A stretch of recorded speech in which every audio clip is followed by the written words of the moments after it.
കേരളത്തിലെ ജനങ്ങൾക്കും പ്രതിപക്ഷത്തിനും ഒരു സുവർണാവസരം വന്നിത് ചേർന്നിരിക്കുകയാണ്. 9 വർഷക്കാലമായിട്ടുള്ള സർക്കാരിൻ്റെ ഈ പിണറായി സർക്കാരിൻ്റെ 4ാമത് വാർഷികം കഴിഞ്ഞ ദിവസം വലിയ കെങ്കേമമായി കൊണ്ടാടുന്നത് നമ്മളെല്ലാവരും കേരളീയ പൊതുസമൂഹം കണ്ടതാണ്. അതുമായി ബന്ധപ്പെട്ട് PR ഏജൻസികൾ നൽകിയ ചില പ്രോഗ്രസ് റിപ്പോർട്ടുകളും നമ്മൾ കണ്ടതാണ്. ജനങ്ങളുടെ പ്രോഗ്രസ് കാർഡ് പ്രോഗ്രസ് റിപ്പോർട്ട് ഏറ്റുവാങ്ങുവാൻ ഈ സർക്കാർ തയ്യാറായിക്കൊള്ളൂ എന്ന സന്ദേശമാണ് പുറത്തേക്ക് വരുന്നത്.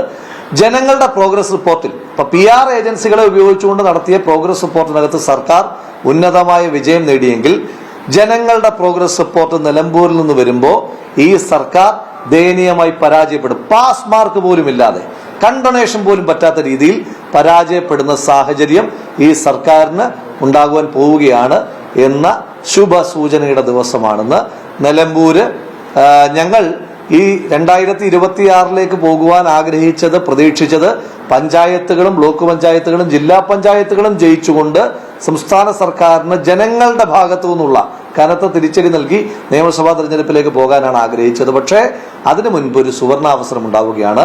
നിലമ്പൂരിൽ വോട്ട് ചെയ്യുക കേരളീയ പൊതു മനസാക്ഷിയായിരിക്കും. കേരളം എന്താണോ ആഗ്രഹിക്കുന്നത്, 2026 ഏത് മാർജിനിലൂടെ എത്ര കനത്ത തിരിച്ചടിയാണ് ഈ സർക്കാരിന് ജനം കൊടുക്കുവാൻ ആഗ്രഹിക്കുന്നത് എന്ന് നിലമ്പൂരിലൂടെ റിഫ്ലക്ട് ചെയ്യപ്പെടും. അപ്പം ഇനി കുറച്ചു കാലം നിലമ്പൂരായിരിക്കും കേരളത്തിന്റെ മാൻഡേറ്റിന്റെ റിഫ്ലക്ഷനായി മാറുവാൻ പോകുന്നത്.